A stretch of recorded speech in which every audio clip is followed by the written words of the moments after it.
मैं जीएस के mains answer writing में जो पीसीएस के लिए है, तो यूपीएससी और पीसीएस दोनों के लिए इसको समझ सकते हैं। जब यूपीएससी के लिए कराएंगे तो थोड़ा उसमें डिटेल में पढ़ाए, उसमें गहराई में जाना पड़ेगा। यूपी पीसीएस में जनरली लिखना होता है, छोटा क्वेश्चन भी होता है। जैसे नागर शैली में, जैसे उदाहरण के तौर पर देखते हैं, नागर शैली के मंदिरों की वास्तुकला विशेषताओं का वर्णन कीजिए। तो नागर शैली के मंदिरों की वास्तुकला विशेषताओं का वर्णन करना है।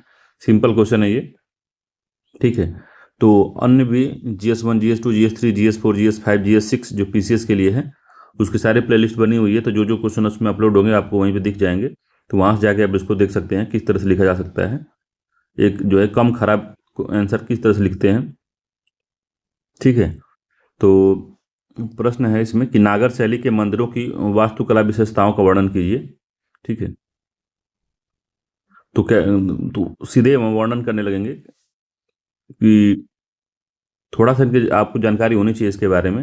अगर नए लोग हैं तो थोड़ा सा मंदिर कला के बारे में उसको थोड़ा पढ़ लेंगे तो ज़्यादा आसानी रहेगी, ठीक है।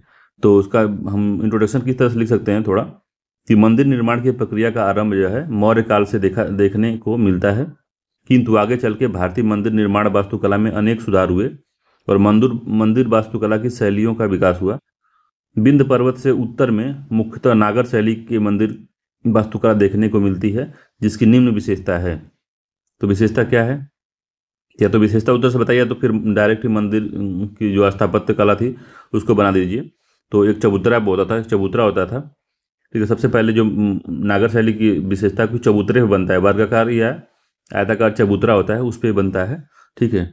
सबसे पहले मुख्य मंदिर होता है, तो मुख्य मंदिर में क्या होता है, मुख्य मंदिर का सबसे बड़ा शिखर होता है, ठीक है। सबसे बड़ा शिखर होगा उसका, उसमें एक आमलक बना होता है, शिखर के ऊपर आमलक बना होता है, आमलक के ऊपर कलश रखा होता है, और कहीं कहीं उसमें झंडा भी दिखता है, कहीं झंडा नहीं दिखता है, कहीं झंडा दिखता है, ठीक है।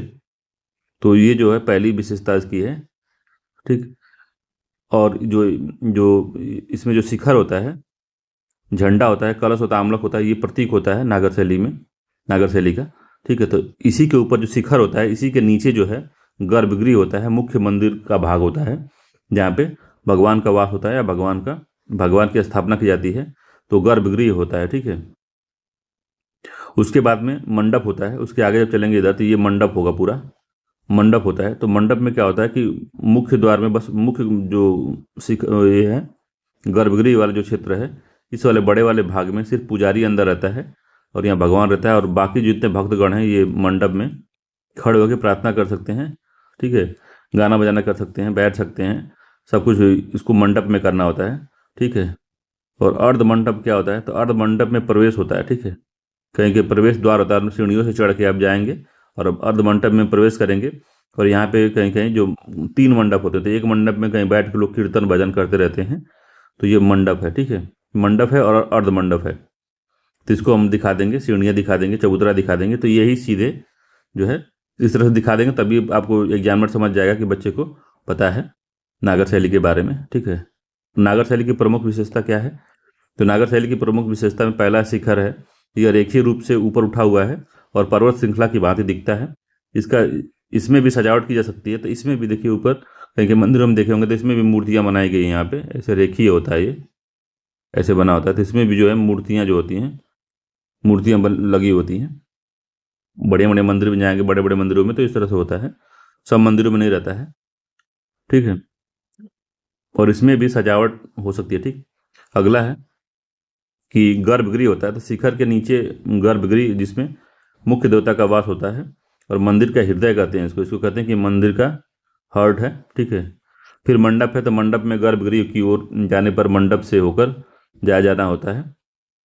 तो अब मंडप जो होता है या तो फिर हॉल होगा, खूब बड़ा सा जैसे हॉल होता है, या स्तंभ वाला हॉल होता है, तो स्तंभ पे खड़ा हॉल होता है, या तो सीधे जैसे एक रूम होता है तो रूम के बीच में स्तंभ नहीं होता है, उसी तरीके से कहीं स्तंभ होता है, कहीं में स्तंभ नहीं होता है, ठीक है। हॉल होता है, और यहाँ पे प्रार्थना होती है और भक्त इकट्ठा होते हैं यहीं पे, ठीक है। अगला है अर्ध मंडप, तो अर्ध मंडप जब प्रवेश द्वार है, अगर 3 मंडप वाला है तो एक मंडप में कीर्तन भजन होता रहता है, उसमें भक्तगण अपना बैठ के गाना बजाना करते रहते हैं, ठीक है। अगला है चबूतरा है, जो वर्गाकार और आयताकार हो सकता है, और मंदिर का यह आधार होता है, नागर शैली के मंदिर का आधार यही होता है, ठीक है। प्रदक्षिणा पथ कहीं कहीं देखने को मिलता है, प्रदक्षिण पथ क्या होता है, तो ये मंदिर के चारों तरफ ही जो घूमे होंगे, पचकर्मा कहते हैं उसको, कि गाँव में कि पचकर्मा कर रहे हैं, तो 5 बार उसको घूमते हैं लोग मंदिरों को, उनसे लगता आस्था है लोगों की, तो मंदिर के प्रदक्षिणा पथ बना होता है इस तरीके से मंदिर के चारों तरफ घूमने के लिए। ठीक है, परिक्रमा का स्थान होता है ये। ठीक है, कहीं कहीं अब अगर नागर में देखें तो पंचायतन शैली का देखने को मिलती है। पंचायतन शैली तो क्या होती है? पंचायतन शैली तो जो मुख्य मंदिर होता है उसके 4 अन्य सहायक मंदिर होते हैं, जैसे एक छोटा मंदिर ये है, एक कोने पे ये है, एक कोने पे ये है, एक कोने पे ये है। ठीक है, तो मुख्य मंदिर के अलावा 4 जो है छोटे मंदिर भी इसमें होते हैं, उसको ही पंचायतन शैली कहते हैं। ठीक, तो इतना पूरा जो है ये विशेषता है नागर शैली की। ठीक है, तो नागर शैली के जो मंदिर है उसके उदाहरण में है कंदरिया महादेव है, कोणार्क का सूर्य मंदिर है, दशावतार मंदिर है देवगढ़ का, लक्ष्मण मंदिर है। उत्तर भारत में जितने आप मंदिर देखे होंगे, अपने गांव में भी मंदिर होगा तो देखे होंगे, चौतरा बना होगा, चौतरे के ऊपर मंदिर होता है और सीढ़ियों से चढ़ के हमको जाना होता है उसमें। ठीक है, अपने गाँव में भी अगर आप देखे होंगे तो इस तरह का मंदिर हमको देखने को मिलता है। ठीक है, कहेंगे सीधे गांव में अगर छोटा मंदिर बना तो सीधे सीधे मंदिर ही बन जाता है, नहीं तो उसमें भी पहले वो मंडप होता है, फिर जाके गर्भगृह होता है। ठीक है, इस तरह से व्यवस्था पूरी बनी होती है। ठीक है, तो इस तरह से अगर आंसर आप लिख सकते हैं चाहें तो। ठीक है, तो फॉलो कर सकते हैं हमको चाहें तो।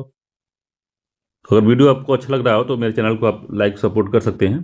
ठीक है, इसके अलावा भी हमारे चैनल पे अन्य विषय के, जैसे कि आर का टेस्ट चल रहा है, यूपी पीसीएस का टेस्ट चलेगा, अभी यूपीएससी का भी टेस्ट चालू होगा।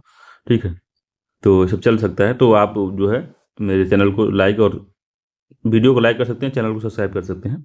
ठीक है, चलिए मिलते हैं ऐसी ही वीडियो में, तब तक के लिए धन्यवाद।